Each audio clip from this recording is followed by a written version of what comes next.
All right. Good evening. I'm not Amy Sherald. I'm only a dean, Iwazaki. I'm the Dean of Arts, Humanities, and Social Sciences, and I'm very delighted to welcome you all here for Millersville University's annual Conrad Nelson Lecture. It's so wonderful to see such a large audience here. We're delighted that you are here, and I think you're in for a wonderful treat tonight. So I'd like to begin by recognizing faculty in the Department of Art and Design who worked on this event tonight. There's a Conrad Nelson Fellowship Committee, which is listed in your programs. It's because of their hard work that we are going to have this wonderful event tonight. Without our faculty's efforts and dedication, this as well as many other wonderful learning experiences for our students would not be happening and would not be possible. So I would like to thank them from the bottom of my heart and congratulate on putting together this wonderful program tonight. Yes, let's do that. And I think I see some of them here. We're also fortunate to be part of a community that values and appreciates the arts and supports our efforts in generating public interest in the arts, as evidenced by your presence here tonight, and by many other ways that we have been able to collaborate with our community partners. So we welcome you here tonight. This evening's lecture is made possible through a generous endowment funded by Millersville alumna Conrad Nelson and Lucille Hagerman. This fellowship, this endowment was established in 2000 and affords exceptional opportunity for students to meet acclaimed established artists who come here to share their unique experiences, their diverse artistic perspective with our community. Over the last nearly 20 years, this fellowship has brought many artists to campus, and they've met with thousands of our students. As a state-owned university, we rely on endowed activities such as this to enrich our learning environment, and this fellowship experience is one of the highlights of the year for our students. I want to also point out that this lecture opens up a number of curricular connections for our students. So it's not really just kind of a standalone event. We use this as an occasion for other fun things to do. This past semester, to prepare for tonight's event, Art Club, led by Christine and some of the students here, took students and faculty to the National Portrait Gallery in Washington, D.C., to see the portraits of President and First Lady Obama in person in preparation for Amy Sherald's visit to campus. This was an extremely interesting and I hear super exciting and very well-attended trip with no empty seats on the bus. So no room for me there, but I'll survive, I hope. Lectures such as this are an integral part of the arts education that Millersville University is known for. I want to highlight tonight the importance of the Eckert Art Gallery, about which you can read in the program on the back. We have some information about the gallery and the current exhibit that's there. And this unique exhibition space is more than just a place for art display. Under the leadership of Heidi Letsky and our art faculty, it has become a focal point on campus and in the broader community for generating artistic ideas, producing synergistic connections, and bringing together and making it possible for art to be part of every student's experience, learning experience here at Millersville. We're very excited about the gallery and its future. We're always looking for new ways to leverage the gallery and its presence on our campus and also in connected to regional communities. We see amazing potential here for furthering art education for K through 12 students and for connecting local art scene in the university community with important nationally recognized artists. So as I said, tonight we are in for quite a treat. This is a really exciting event for our college and for the university to have this highly recognized, very nationally recognized artist here tonight. Note that there's going to be a Q&A after the lecture with microphones being at the end of the aisles there. I think microphones are right here, actually, both sides. Heidi will help us out with microphones there. And also after the lecture, please join us for a reception with cookies and coffee afterwards in Rossman Atrium. Cookies are always good, so please stick around for those. And now it's my distinct pleasure to introduce Assistant Professor in the Department of Art and Design and Director of Eckert Art Gallery, Heidi Letzky. Thank you.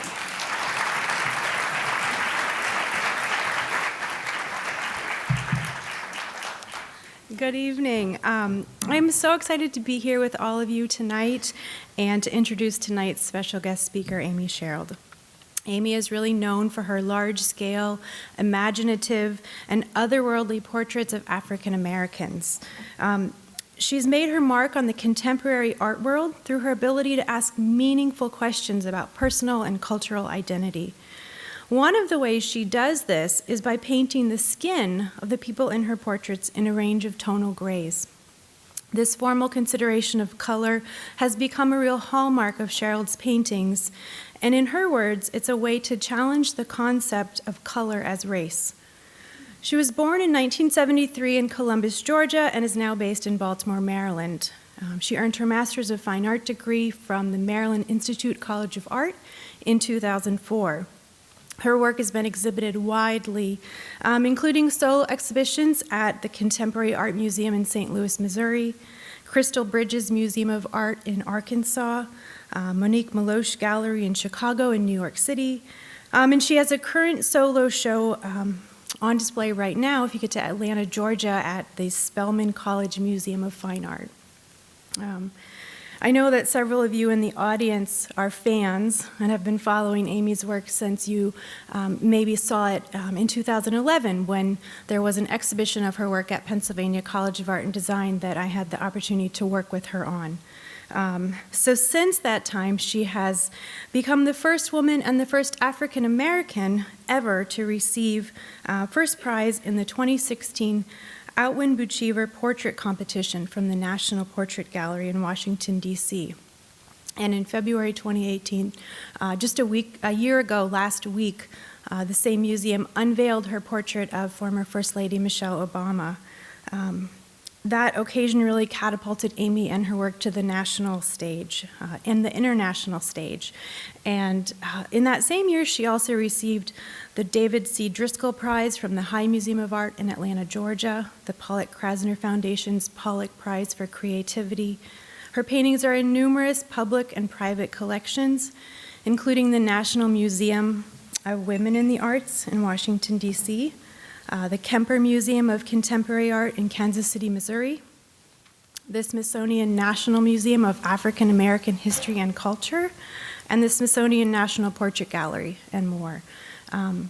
So one of the things that I respect most about Amy, right after her work ethic and her positive energy for life, is her ability to create paintings that simultaneously hold a sense of clarity and mystery. And it is in part this quality that makes her work timeless and has caused her paintings to capture our collective imagination. I can't wait to hear what she has to share tonight, so without further ado, please join me in welcoming Amy Sherald.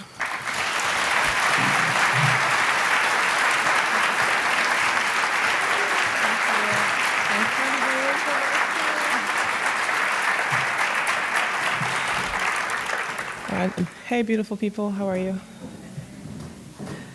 Let me figure out where I am. So I'm going to take you through a little bit of my background and take you on a journey into basically how I got to make the paintings that I'm making now. Okay, so I start with this image. This is myself, my little brother, and my older sister, and she's not adopted. We just kept getting lighter and lighter. And I start with this image because it was taken close to the time that I really started to have the impulse to create. And in a lot of ways, I say that my existence had already been codified through language and imagery. I was already covered with words and labels and seemingly a long list of limitations based on my race and gender. I was being taught how to live, how to think, and what words to think in, what to worship, and to do so within a certain framework. the performance of who I was and expectations of who I was supposed to be were already in motion. There was a framework being set up that I spent the majority of my adult life undoing and becoming. This is my grandmother, Jewel. This is my mom's mother. And I spent a lot of time looking at photographs when I was a small child, being born in '73. We had encyclopedias and we had books, and that was just about it. So on rainy days when there was nothing on TV but, say, baseball or something like that, I would find my way to a cabinet in the family room where my mom kept all of our family photographs and would go through them over and over and over again. And I spent a lot of time with this photograph of my grandmother. It's the only one we have of her. And these kind of photographs have always captivated me because of their aesthetic, but also because of the narrative that they employ. They're part of a self-authored historical narrative, and they have become symbolic in ways that allow them to be used as archetypes.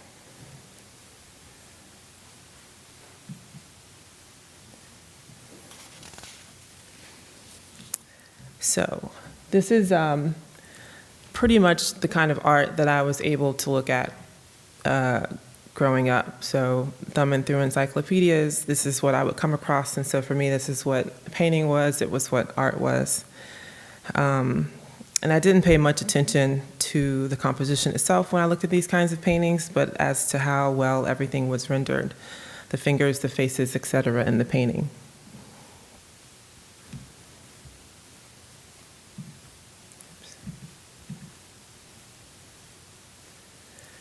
Until I saw this painting here, which is a painting by the painter Beau Bartlett. He's an American realist. He just happens to be born in Columbus, Georgia, where I'm from. And I didn't know that at the time. I was in the 6th grade, and we went on a school field trip. And this was the first painting that I had seen in real life, and it was the first painting where I had seen a Black person that looked like me, that was making direct eye contact with me, that was kind of in a power stance. And it just stopped me dead in my tracks. And I think in that moment, I knew that I could be what I wanted to be, essentially. I knew I wanted to make big paintings. I knew I wanted to paint people. And I knew that I wanted to tell stories. But this image was the exact opposite of the images that I saw in the encyclopedias.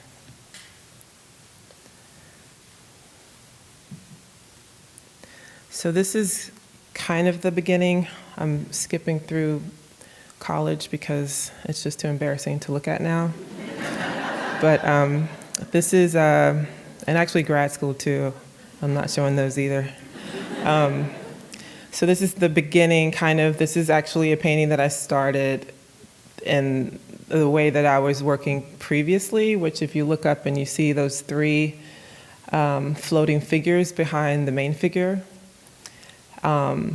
they're bald versions of myself, which was like, why? So I had moved back home to Columbus for a little bit, and not a little bit, really, like 3 years, to take care of my aunt and my great aunt because they both were sick.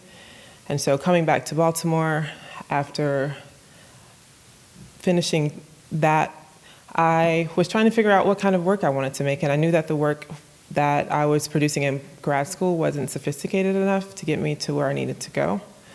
So once I started that painting, and I think I spent 2 weeks on it, I realized that I had to cover it up. So it took me a week to work up the courage, and I finally did it, using this kind of speckled technique that I discovered in graduate school trying to destroy an ugly painting. But there was something happening in it the next day, and this is what it was. I used turpentine, and it had kind of broken the face up that I was painting into these little speckles. So I was pushing forward and trying to figure out what I wanted to do. During some of the time that I was in Columbus, I would go down to Sarasota, Florida, and I spent some time in the Ringling Museum. And so I found that I started using these circus stripes. I was still rendering the figure in brown, but was starting with the gray and then doing washes and really playing around with the presence of the figure in the painting. As you can see, like the legs aren't finished and things like that.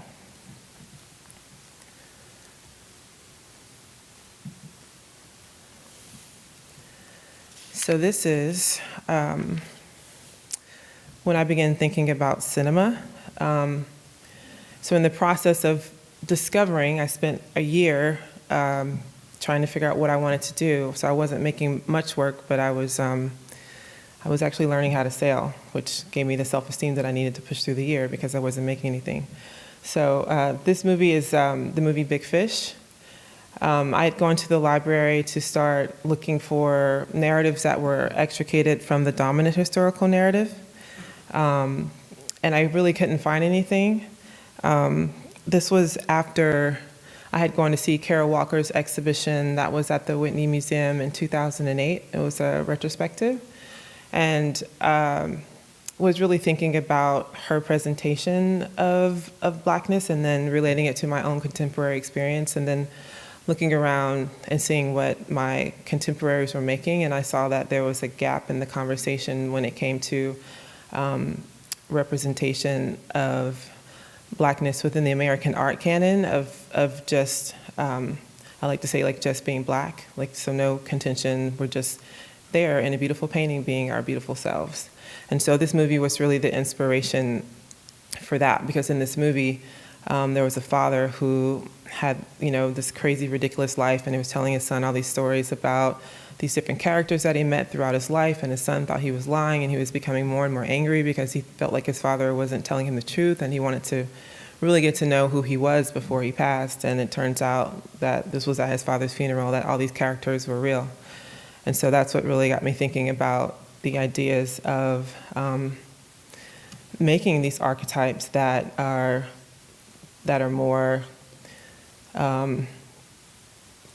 attuned to my own American experience, and like harken back to the images that I saw of my grandmother growing up and things like that, and just the kind of frivolous nature of the storytelling.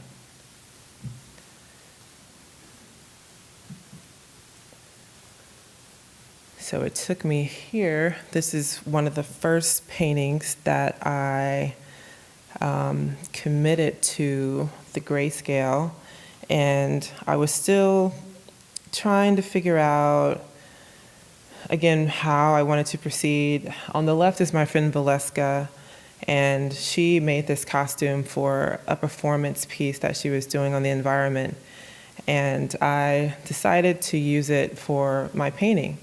And I realized once I put it on the model that the context of the costume changes. It sits differently on his body because he's a Black man versus hers as a German woman.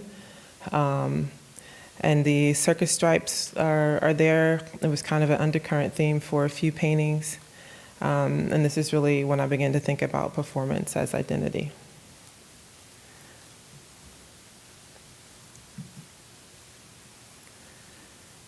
So this painting, she is in the U.S. Embassy at Dakar, Senegal. She is really inspired by, well, I took this photograph in my backyard. I lived in an older house in Bolton Hill, in a neighborhood in Baltimore, and they had the clothesline hangers in the backyard. And this is my now assistant, but then she was my friend, and I photographed her in this skirt. I really didn't know where or what I was doing with the image. It took me almost a year and a half to finish it.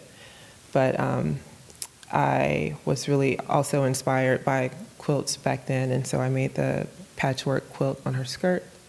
And there's a clock timepiece with a heart. And I think probably I was thinking about the fact that for me, I felt like time was running out because I was living with congestive heart failure.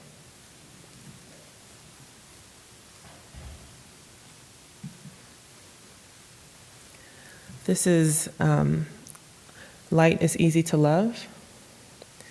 And when I started making these particular paintings, I had only been thinking of photography in the sense of picture. and I used them as a reference for the painting. And as the work progressed, I realized I had come to have a certain aesthetic, and that a great part of the shaping of my aesthetic and my vision came from photographs and what they had started to mean to me as I reached back to connect to the narrative of my childhood. So I started doing visual research and came across these beautiful portraits online. I looked at photography and the history of photography and at how the camera obscura had altered the idea of painting in some ways. I also became fascinated with the dignified daguerreotypes and photographs of Black families, of soldiers, women, and men and children. So this is one of the first images that I saw, and I had already made this painting of the rabbit in the hat like the year before, but when I saw it, I felt like I was looking at exactly what I had done. And this image is from an exhibition of Du Bois in Paris in I believe it was 1908, to challenge to like become a counter narrative to a dominant historical narrative that was a lot of racist propaganda at that time. So he did an exhibition of Georgia Negroes. So as I delved deeper into the image, I realized that they were both employed in the same way and utilized in the same way as like a corrective, a counter narrative.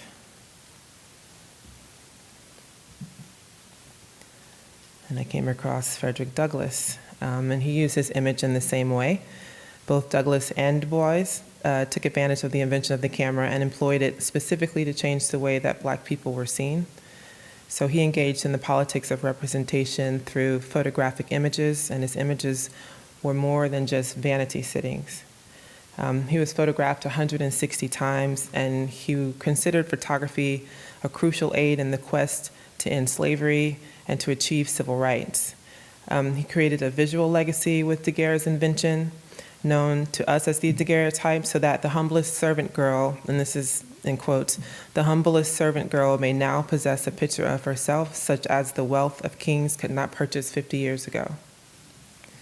Photography dignified the poorest of the poor. It was a potent equalizer.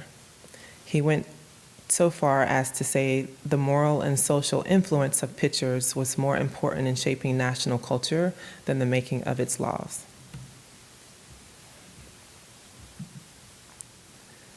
So representation is hugely important because when you lack images of yourself in the art and in the media that claims to showcase the world, or when those images are warped or ugly, it creates a palpable thirst for something more. And so I began looking at portraiture through the lens of photography, and I consider my paintings to be a meditation on photography. It offered me another way to see portraiture beyond the reign of European paintings, because when the camera was invented, so was the opportunity for us to become authors of our own narrative in a way that we had never been able to do before. This is a young African-American girl.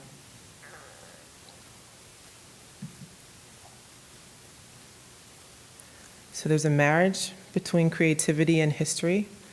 Photography was used as a political effort to reshape the understanding of the African-American, not only by white and European audiences, but for African-Americans themselves. So these images are really about respectability politics. And although we're being ourselves, it's still a kind of performance of respectability. There were representational systems in action, and these images to me were solid evidence of existing, and it connected me to a part of my past that was love.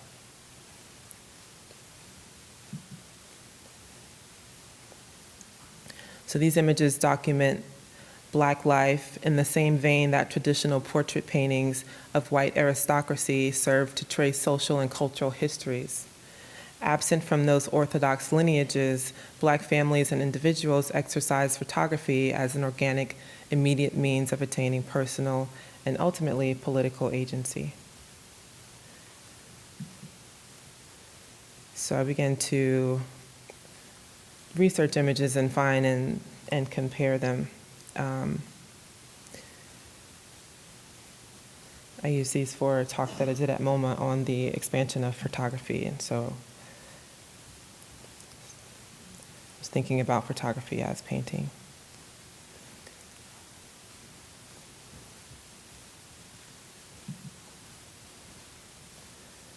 Same here. Photography became a vernacular language capturing people in their immediacy. So I began to connect these photographs and daguerreotypes along with snapshots of African Americans in everyday life with paintings. Moving into a similar but different language, they have become symbolic to me of a history of American Blacks that were not rendered in paint, but through intimate and vibrant photographs. These images were collected by a colleague of mine, his name is Shun Lee, for a project he called Fate Resistance. And these are all orphan photographs that he would find. He imagined these photos to have been precious keepsakes, at least to the people that they belonged to. So long before it became fashionable to tweet, Instagram, or snap our carefully staged reality with selfie sticks and flattering filters, these families empowered themselves with Polaroids to curate their own lives. So he bought the photos at yard sales and on eBay, and he's prevented them from ending up in the waste bin of visual history. And the image on the right is Blue Boy by Thomas Gainsborough.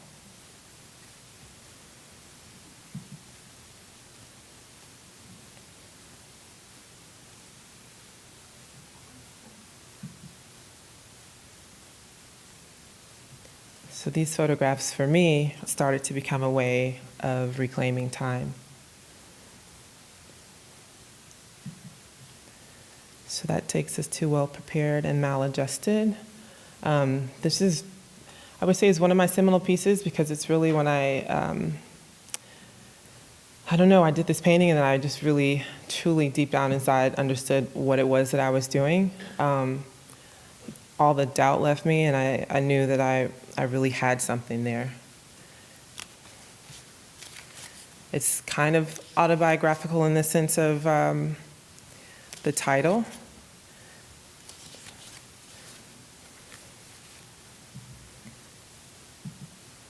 This is It Made Sense Mostly in My Mind.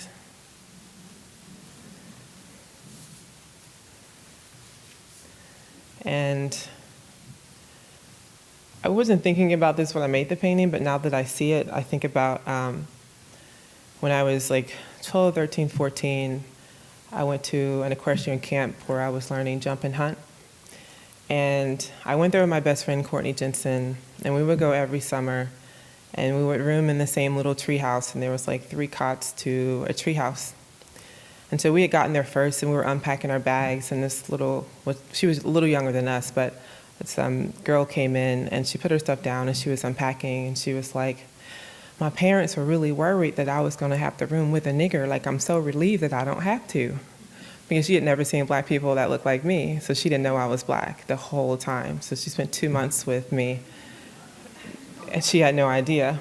So at the end of camp, we take a bus down to a parking lot, and all the parents are waiting there.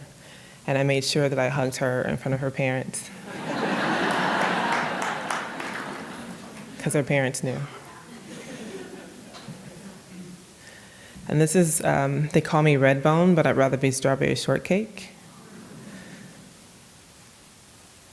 So Redbone was originally used to describe American-bred dogs that have a red coat. Over some time, it evolved to describe a Black person who is mixed and has red hair and reddish skin, basically a Black ginger. And sometime in the 70s or 80s, it began to be used to describe that, but also a very light skin, or we say high yellow in the South, girl who looks mixed but has 2 Black parents, and that'd be me, I guess. So this was something that is a very Southern thing, and I really haven't heard it since I moved to Baltimore, but my whole life I was pretty much called Red by some people. I minded it, but then like if my basketball coach called it to me, I was like, okay, whatever, but I could have done without it. This image was made in response to an exhibition that was curated at the Walters Museum in Baltimore. It was called Revealing the African Presence in the European Renaissance. And after doing some research, I came across an article written about the sartorial performativity of the African diaspora, created by colonialism, by imperialism, and the slave trade. So here I was exploring the formation, transcendence, and the ambivalence of performances of race and identity in the terms of the Black dandy.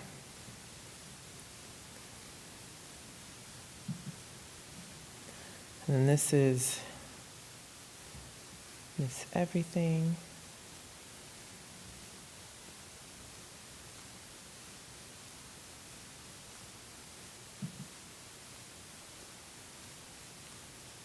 That didn't work. Hold on. I think they start in a place of fantasy. Miss Everything was inspired by Alice in Wonderland. Wait, sorry guys.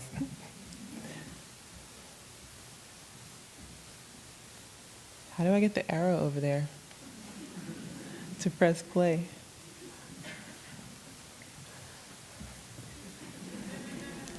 Everywhere. Oh, that was easy. There we go. A lot of the pieces that I make, I think they start in a place of fantasy. Miss Everything was inspired by Alice in Wonderland. The big dress, the teacup. You're left with the impression that she's playing dress up, but that she's also striving for something different than who she is and seeing herself in a way that other people may not see her. Miss Everything is who she is now in this present moment. The idea of being seen as anything other than the color of her skin. Her name is Crystal. It took us about an hour just for her to relax to give me that pose where her shoulder went up and her chin went up and she just became Miss Everything in that one moment. I wanted that painting to be relatable. I feel like there's a way that anybody can connect to it. I really want people to be able to write their own story. Like, who do you think this person is? Why do you think she put that on this morning?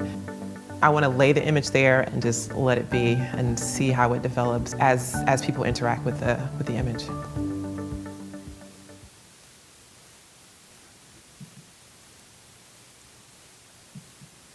So this is Miss Everything. And also just to go deeper into some of the stuff the video hit on, there was a book called Ways of Seeing, and in it, the writer, his name is John Berger, speaks about how, he says women specifically, but I really don't think it applies just to women, specifically have an internal camera, and that we watch ourselves being watched as we get up and we walk across the room or we walk across the street. And so she's present in this portrait, and she's found the ability to see that a more beautiful world exists beyond the confines of her environment. So there's a physical removal of reality that's signified by the teacup. And as you can see, like some of my process, the reference images oftentimes don't look like the actual painting, depending on what I'm doing. Like I had to make her look a little bit younger and like fatten up her cheeks a little bit. And this guy right here changed into the boy with no past. And I ended up using this model twice, actually, for another painting. So stories and narratives, they really shape our perception of ourselves, and there's a culture that you receive and there's a body that you inhabit. And so there's a difference in the bodies that we inhabit and the one that we see that is consumed in the media. So the boy with no past is free from cellular memory, if you will, of historical traumas. His body becomes a structure or a vessel, almost like a rocket readying himself to transcend into the next now.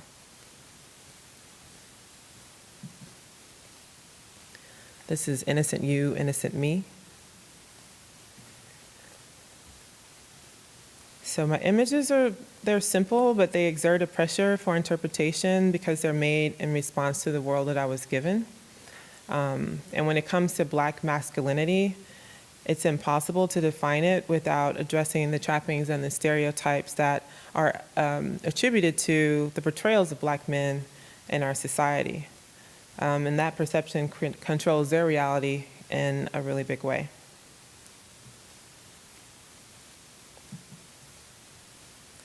And this is All Things Bright and Beautiful.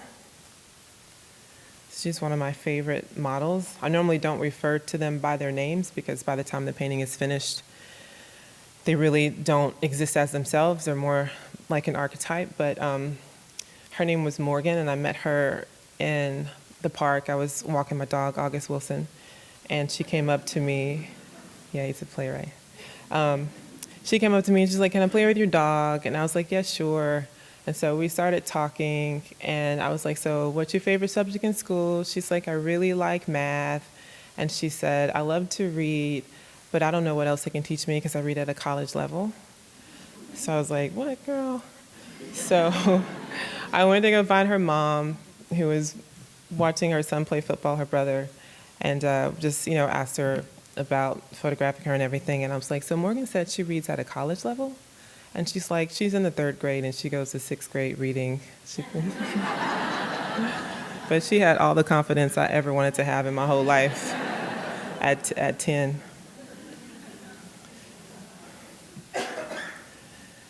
This is the Bathers. And I think at this point, I think the work kind of shifted a little bit in the sense of starting with the last one, with All Things Bright and Beautiful. I really started to think more about how my work related to the genre of American realism. Because the idea of fantasy, it had kind of run its course, and then I also realized that these images and the costumes and the props were great, but that there are stories that I could be telling of regular people, and that the people that existed in whatever fantastical world actually exist in real life. And so this was the beginning of that shift, and so it's just 2 all-American girls.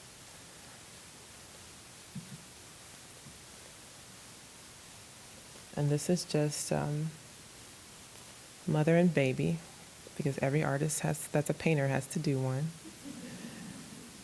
But I actually met them at a barbecue, and she had exactly that outfit on, and I was like, "I need you to show up a week from now with the same clothes on, the same hat," because she really represented what I was looking for in that moment. And that portrait really sits as a criticism to the art historical narrative.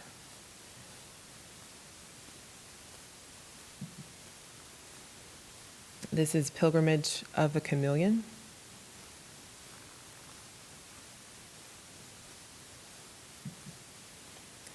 And this is named after a whole Lucille Clifton poem, but I'll just read the first line. It's called, "Listen, you a wonder. You a city of a woman. You got a geography of your own." So my sister normally names my paintings because she's the writer in the family. And when I'm left to my own, then I end up doing crazy stuff like this.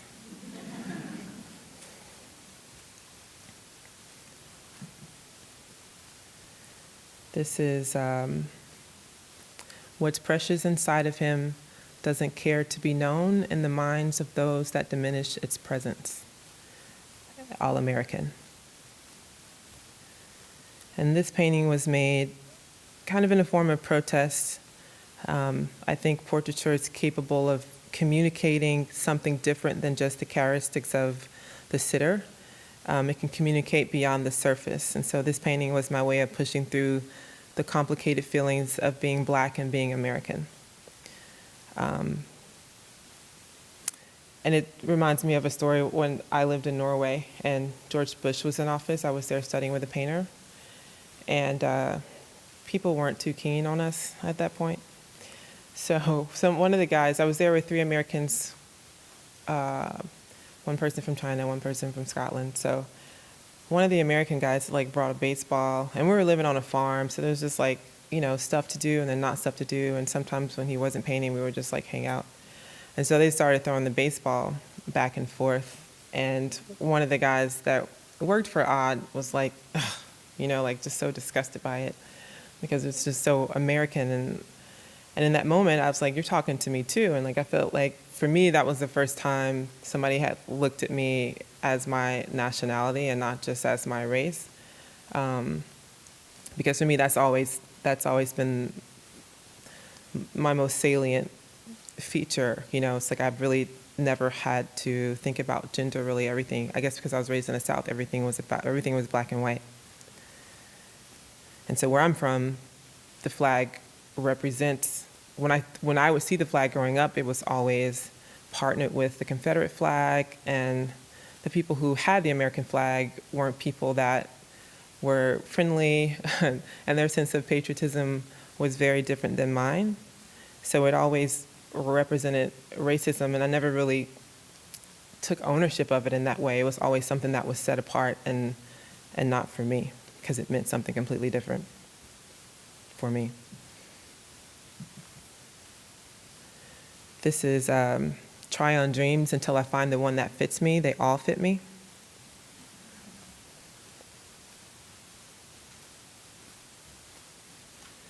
Nothing has ever been created by an artist that has ever really been able to transform the world in a really direct way. But what we can do is think about how people get a chance to look at your work, and over a course of time, these ideas can enter into their consciousness, and they become available to consider these things that you're putting out in the world. So you can't control their behavior, but they become familiar with things that they weren't familiar with, and that's pretty much the job of the artist, I think.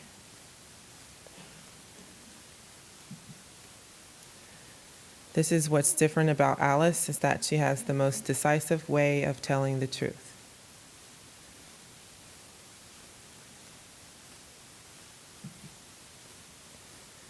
And this is a clear, unspoken, granted magic.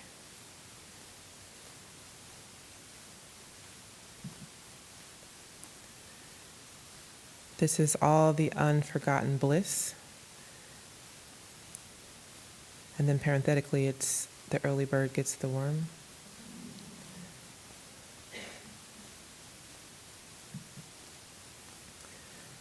This is, she was learning to love the moments for themselves.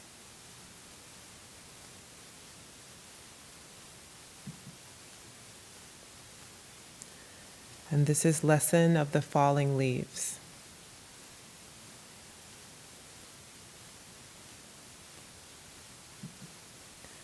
And this is our Queen and First Lady. So when we think about,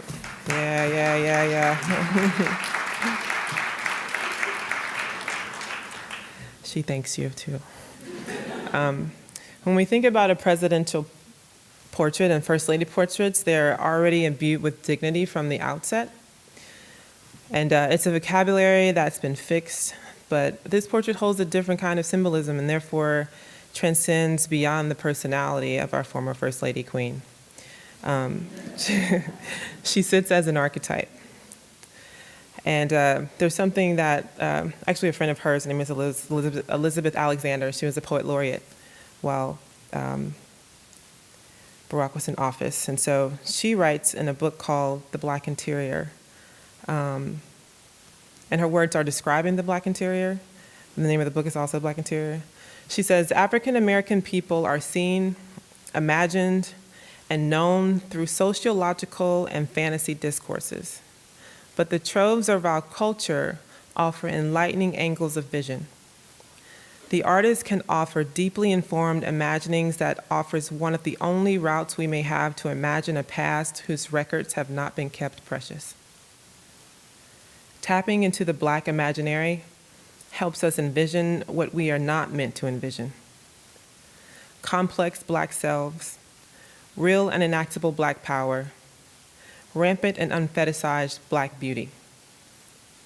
So this portrait of the First Lady pauses at the site of contradiction where Black creativity complicates and resists what Blackness is supposed to be, just as photography has done and continues to do.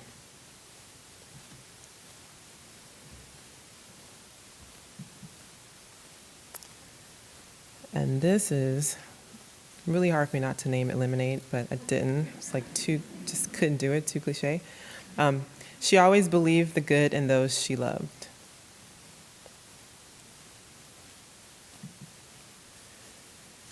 And this is planes, rockets, and all the spaces in between. It's kind of a breakaway from what I consider what I normally do, but I was also kind of restricted by the size of my studio and the fact that all doors are only like 7 feet tall one way, so everything has to be small enough to get out the door. In my last studio, there was no freight elevator, so that presented a problem as well. So I had to work. I just stayed with my 54 by 43 portraits, the individual portraits, and those are also that size because they fit in the back of my friend's BMW SUV, and I didn't have to get a U-Haul every time I needed to move one. So everything is from necessity. But this painting I've been wanting to do for a while, and I couldn't figure out exactly. I knew I wanted to do a larger painting, but I wanted it to make sense, and I just didn't want to do one for the sake of doing one.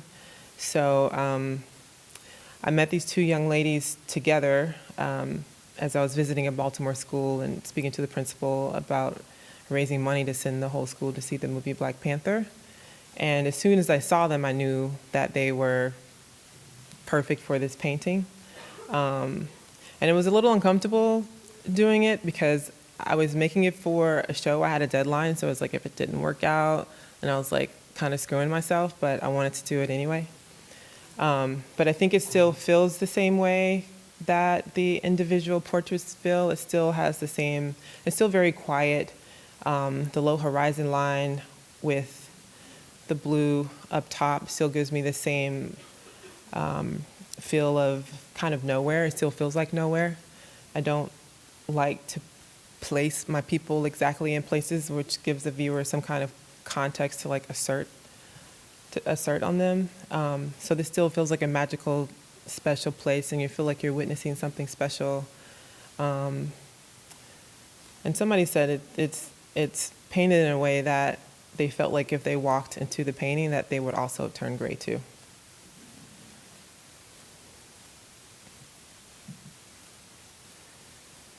And this is, she has an inside and an outside, and now she suddenly knew how not to mix them.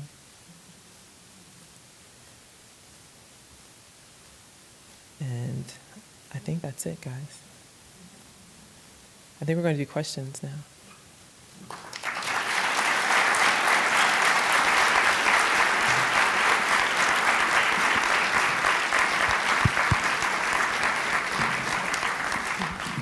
We do have a couple microphones up here at the front of the auditorium. We have a couple microphones. So if anyone has a question, we would just ask that you walk up to the microphone so everyone can hear what your question is. I know there's a lot of people here, but any questions?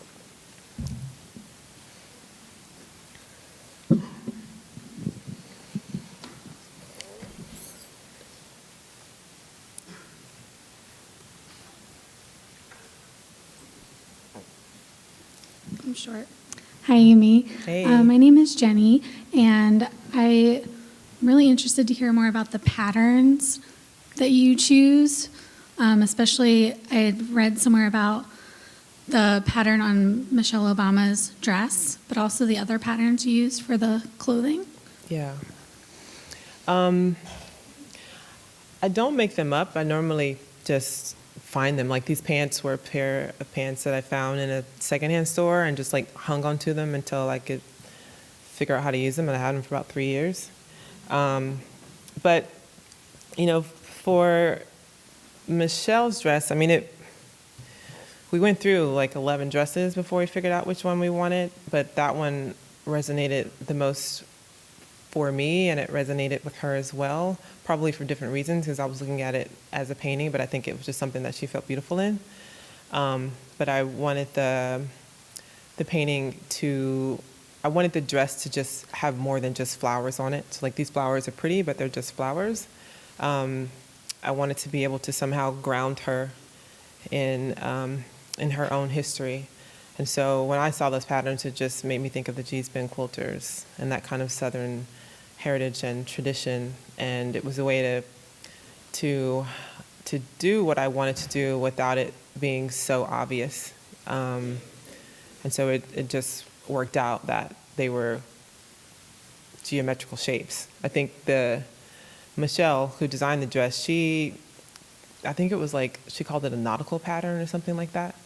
But all patterns have a history, and that history for me is like directly related to these women who were making those quilts, who didn't know about Piet Mondrian, and they didn't know anything about art or art history. They were just making these beautiful quilts out of shapes, out of necessity to keep warm.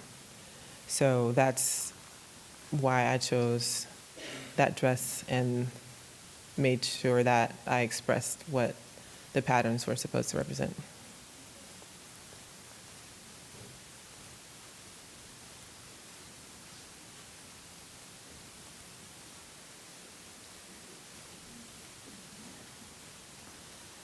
So I noticed in your use of background, you sort of evolved from this kind of textured background that kind of looks a little bit like your happy accident in your first piece that you showed us. And then you kind of evolved into a more flat monochrome background. Do you make that choice based on the archetype you're looking for, or is it just kind of a movement that you've made over time? It was, it's like all of a sudden it stopped working.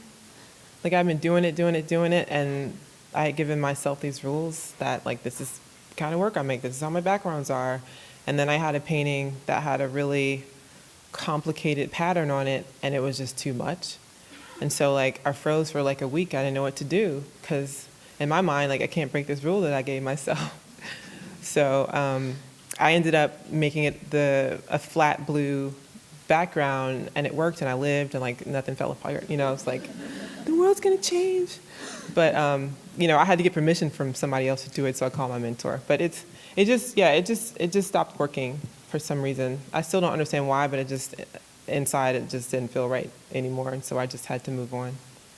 And I made the choice and stuck to it.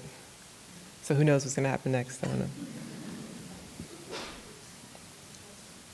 Hi, Amy. Hey. I'm Marion. And I was wondering, in your use of the photographs, and you said, you know, that you had sometimes invited the person in and you took photos of them, and also your background and the history of photography and so on. And I was wondering, when you do that, do you take a variety of photos and then kind of, you know, work from that, or do you set out with something specifically in mind when you do the photography? I set out, well, the process is just like having them show up and then shooting them in different poses until I find the one that I want. So by the time I start the painting, I'm working from a specific photograph from all those other sketches that I made. I consider those my sketches. Okay, that was part of my next question, so you answered it. In other words, you're using those photographs as preliminary sketches to get to the final piece. Okay. Yeah, so Thank I you. might spend an hour photographing them if it takes that long to get what I need. I mean, the paintings are so simple that you have to be creative in like finding ways to create tension in the painting. And so it could be, you know, just holding, like the one with the lemon dress, she was like holding her thumb like this, you know, so there's like different ways that I try to create a little tension in it if it works. Otherwise, then I'm just okay with them just being them. Okay, thank you. You're welcome. Hey, Henry. I know you. No. What's your name? Ansel. Hi, my name is Ansel. Oh, you're Ansel? That's not Yeah. your son. Oops. Well, where's Henry? Okay, go ahead, Ansel. So I was wondering, like the animals that you draw in your pictures, what do they mean exactly? The animals? Mm-hmm. Like the rabbit? Yeah. And Oh. It was because I was thinking about musicians, and I couldn't find any images of black musicians, so I decided to make my own. Okay, thank you. And that's like the main magic trick. It's like pulling a rabbit out of the hat. No. Thanks, Ansel. All right, we have time for one more question if there's anybody. All right, Christine? Go ahead. Okay, hi, I love you, by the way. So I know a lot of your subject matter tends to be strangers that you meet, like, and just feel the need to capture them, and they turn into an archetype. So what was it like when you took on, like, the Queen Michelle Obama and actually knew her and had to try not to, like, fangirl over her so hard? How was it like to photograph her? Like, when you had to paint someone, like, Yeah. that you knew and, like, were familiar with, instead of just, like, a stranger that you could pose Yeah. and kind of manipulate into a different It's archetype. actually a little easier because she knew why she was there. And so there's already, a kind of trust that's there versus somebody who doesn't know who I am and they just kind of seen a few images that I sent them, so they don't have the full context of my life. And like, I make jokes and say like the gift that I'm giving them of being immortalized. But but it was easy for me. I mean, I had to let go of the idea that she was her, and just because I feel like there would have been a huge disconnect had I been that person that saw her in the same way that the world did. It would have affected the outcome of the portrait. And honestly, I really had to read her energy, and I just finished her biography, and it really affirmed even more that I captured the right person. Yeah. Because of the struggles that she had while she was First Lady. And so, yeah, I just, we just put on some rap music and just like did the shoot, I was like, wait, you listen to rap music? But yeah, it was pretty easy because she's easy. Yeah, she makes it feel like it's no big deal. Thank you. Yeah.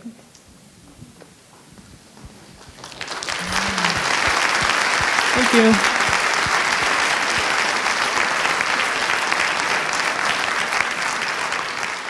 Thank you.